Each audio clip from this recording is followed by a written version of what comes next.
आज हम लोग स्टार्ट करने जा रहे हैं जो टॉपिक है ऑक्सीडाइजिंग एजेंट और रिड्यूसिंग एजेंट के बारे में। इसके पहले वाले क्लास में हम लोग ऑक्सीडेशन क्या होता है, रिडक्शन क्या होता है, रिडॉक्स रिएक्शन क्या होता है, उसके बारे में हम लोग डिस्कस कर चुके हैं। इस क्लास में हम लोग जो डिस्कस करेंगे वो ऑक्सीडाइजिंग एजेंट और रिड्यूसिंग एजेंट के बारे में। ऑक्सीडाइजिंग एजेंट का मतलब क्या होता है? जो कि दूसरे को ऑक्सीडाइज करे और खुद रिड्यूस हो जाए। दूसरे को ऑक्सीडाइज करेगा और खुद रिड्यूस हो जाएगा।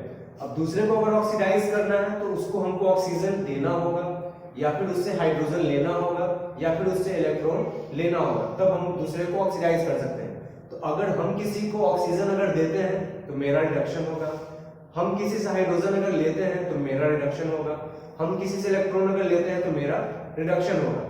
यानी जिसका रिडक्शन होता है वो होता है ऑक्सीडाइजिंग एजेंट।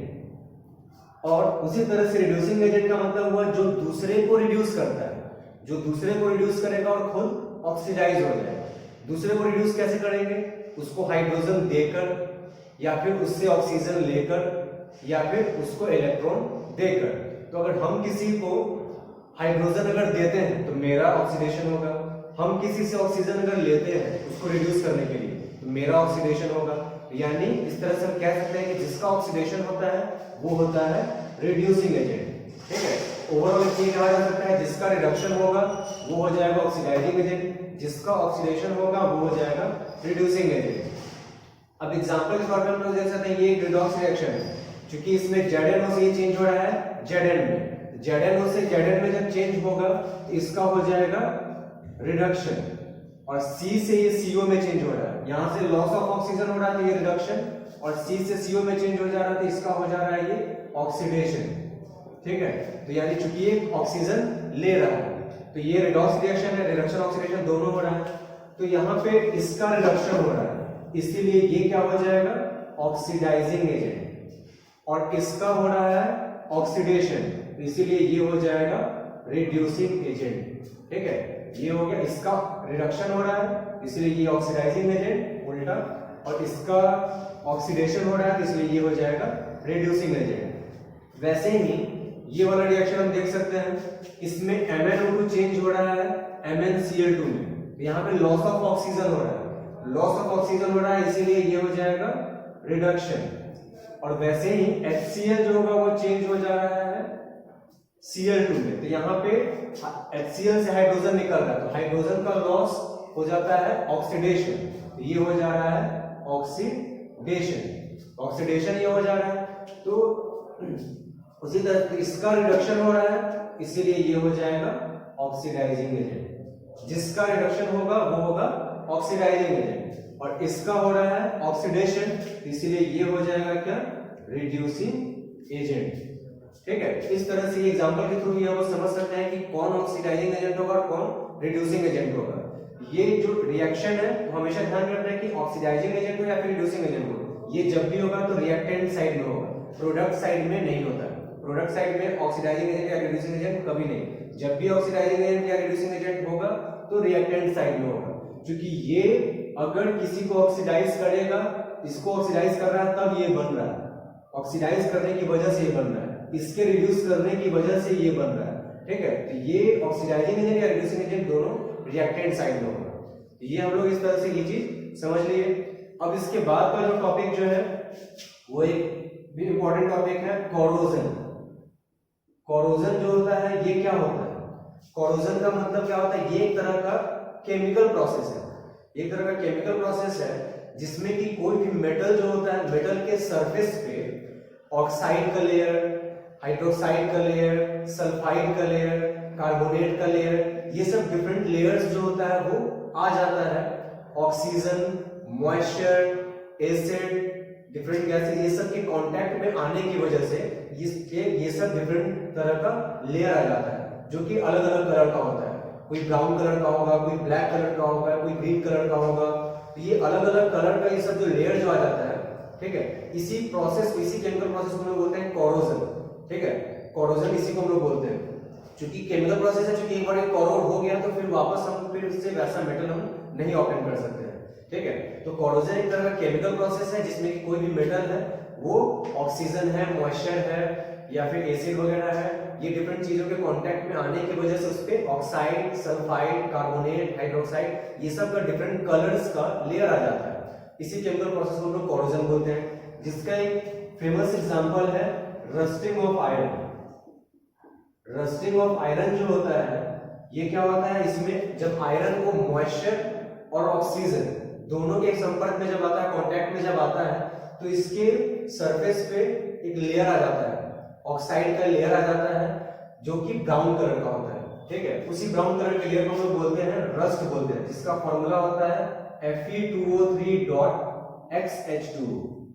ठीक है, तो आयरन जब ऑक्सीजन और मॉइस्चर दोनों के कांटेक्ट में आएगा तो यही होता है रस्ट, यही होता है, यही ब्राउन कलर का लेयर जो है वो आयरन के सरफेस पे आ जाएगा, तो जिसकी वजह से वो कोरोड हो जाता है, उसका रस्टिंग हो जाता है, और वो आयरन जो होता है वो खराब हो जाता है।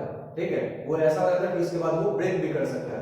तो ये चीज हो जाती है, यानी रस्टिंग से, कोरोजन से जो होता है मेटल्स वगैरह खराब हो जाता है। ऐसा बहुत लार्ज स्केल पे ये सब चीज हो सकती है।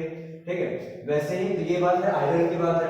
वैसे सिल्वर का भी अगर बहुत दिन तक अगर ऐसे छोड़ा जाता है तो कुछ टाइम के बाद जो है उसके सरफेस पे ब्लैक कलर का लेयर आ जाता है।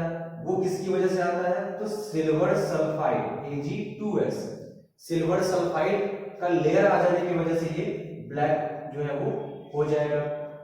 ठीक है, वैसे ही फिर हम लोग देख सकते हैं कॉपर का बर्तन जो होता है, तांबे का जो बर्तन होता है, उस पर भी हम लोग कभी-कभी देखते हैं ग्रीन कलर का लेयर आ जाता है।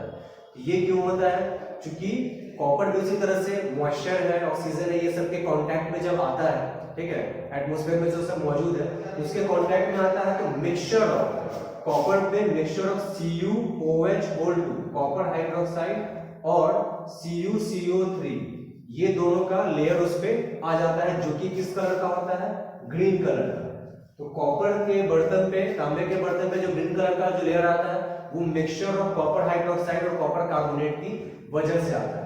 ठीक है, तो ये सब जो भी है ये सब कोरोजन का एग्जांपल है। कॉपर के सरफेस पे ब्लैक कलर का भी, कॉपर ऑक्साइड का भी लेयर आता है, ये हो जाता है।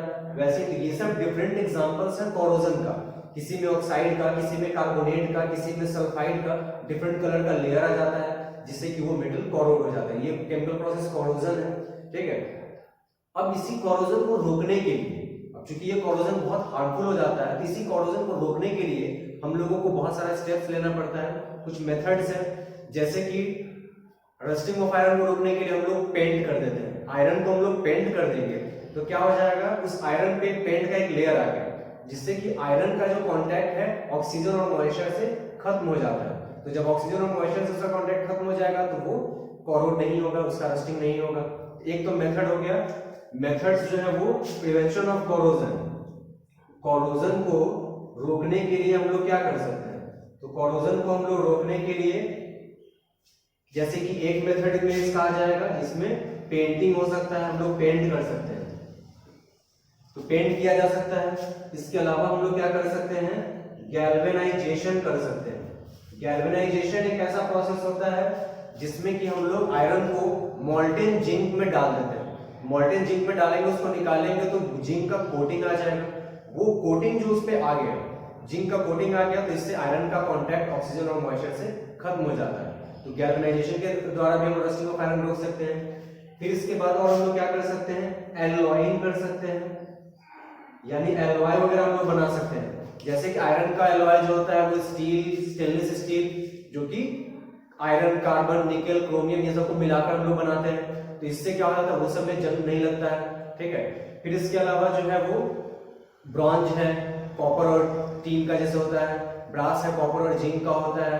तो ये सब डिफरेंट एलॉयज जो है वो बनाया जाता है ताकि उसका कोरोजन नहीं हो, क्योंकि एलॉय का कोरोजन नहीं होता है। ठीक है, तो रस्टिंग को, कोरोजन को रोकने के लिए हम लोग ये काम भी जो है हम लोग कर सकते हैं। ठीक है, तो ये सब कुछ मेथड्स हैं जिसके माध्यम से जो है हम लोग कोरोजन को रोक सकते हैं। ठीक है, इसके अलावा जो है एक लास्ट टॉपिक इसमें बच जाता है, वो है रेंसिडिटी। ठीक है, एक टॉपिक इसका लास्ट टॉपिक आता है रेंसिडिटी। रेंसिडिटी ये क्या होता है, ये भी एक तरह का केमिकल प्रोसेस है जिसमें कि fat and oil containing food, वैसा कोई भी भोजन जिसमें कि फैट हो, ऑयल हो, वो जब ऑक्सीजन के संपर्क में आता है तो उसका ऑक्सीडेशन हो जाता है। तो उसका ऑक्सीडेशन जब हो जाएगा तो वो फूड जो है वो खराब हो जाता है, रैंसिड हो जाता है, ठीक है, जिसकी वजह से जो होता है वो फूड जो है स्पॉइल्ड हो गया। तो इसी केमिकल प्रोसेस को बोला जाता है रैंसिडिटी, यानी the chemical oxidation of fat and oil containing food due to which food becomes rancid, spoiled, is known as rancidity. ये रैंसिडिटी जो होता है इसकी वजह से ये सब खाना जो होता है वो खराब हो सकता है। इसीलिए उसको भी रोकने के लिए कुछ मेथड्स का इस्तेमाल किया जाता है, क्योंकि इसमें ऑक्सीडेशन हो जा रहा है, ऑक्सीडेशन की वजह से रैंसिडिटी हो रही है। उसको रोकने के लिए हम लोग एंटीऑक्सीडेंट का इस्तेमाल करते हैं, यानी जो ऑक्सीडेशन को रोक सके, ठीक है। तो रैंसिडिटी को यूज कर कंट्रोल करने के लिए, प्रिवेंट करने के लिए एंटीऑक्सीडेंट का इस्तेमाल कर सकते हैं। अब जैसे कि इसमें यूज होता है for example nitrogen gas, nitrogen N2, nitrogen gas जो होता है, ये नाइट्रोजन गैस जो होता है ये इनर्ट होता है। नाइट्रोजन गैस जो होगा ये इनर्ट, इनर्ट मतलब केमिकली इनएक्टिव, केमिकली ये इनएक्टिव होता है, यानी ये रिएक्शन नहीं करता है। तो जो भी fat and oil containing food जैसे कि चिप्स वगैरह होता है, लेस वगैरह जैसे सब होता है, तो वैसे जब उसको जब पैकिंग किया जाता है तो उसमें नाइट्रोजन गैस फ्लश कर दिया जाता है। तो नाइट्रोजन गैस डाल देने से क्या हो जाएगा, क्योंकि वो इनर्ट है, केमिकली इनएक्टिव है, तो वो क्या कर देगा, उस फूड को किसी और के साथ, ऑक्सीजन के साथ ऑक्सीडेशन नहीं होने देगा, उसका ऑक्सीडेशन को रोक देगा। अब जैसे कि राजा होता है तो उसके चारों तरफ सैनिक होता है, तो राजा को शील्ड करता है, प्रोटेक्ट करता है। वैसे ही जो fat and oil containing food होगा तो वो भी क्या करेगा, नाइट्रोजन गैस जो होगा वो एक तरह से उस fat and oil containing food को शील्ड कर दिया, जिससे उसका ऑक्सीडेशन नहीं हो पाएगा, तो वो फूड बच जाएगा। एक काम ये किया जा सकता है, एंटीऑक्सीडेंट्स वगैरह जो इस्तेमाल करते हैं। और फिर इसके अलावा ये भी एक काम उसको रोकने के लिए किया जाता है, वैक्यूम पैकिंग किया जाता है, या फिर एयर टाइट कंटेनर में उसको डाला जाता है जिसमें कि ऑक्सीजन हटा दिया जाएगा, एयर हटा दिया जाएगा, एयर टाइट कंटेनर में डाला जाएगा ताकि उसका ऑक्सीडेशन जो है वो रोका जा सके। तो ये सब कुछ मेथड्स हैं जो कि रैंसिडिटी को कंट्रोल करने के लिए यूज किया जाता है, ठीक है। तो इस तरह से ये सब जो भी इंपॉर्टेंट टॉपिक्स है, कोरोजन क्या होता है, कैसे होता है, किस तरह से उसको हम लोग प्रिवेंट कर सकते हैं, और इसके अलावा रैंसिडिटी क्या होता है, रैंसिडिटी को कंट्रोल करने के लिए हम लोग क्या कर सकते हैं, तो ये सब हम लोग पढ़े, ठीक है। तो ये जो है पूरा इसका कंप्लीट हो गया। अब इससे रिलेटेड कुछ और भी कोई ऐसा इंपॉर्टेंट क्वेश्चंस वगैरह सब होगा कुछ ऐसा, तो उसको हम लोग नेक्स्ट क्लास में डिस्कस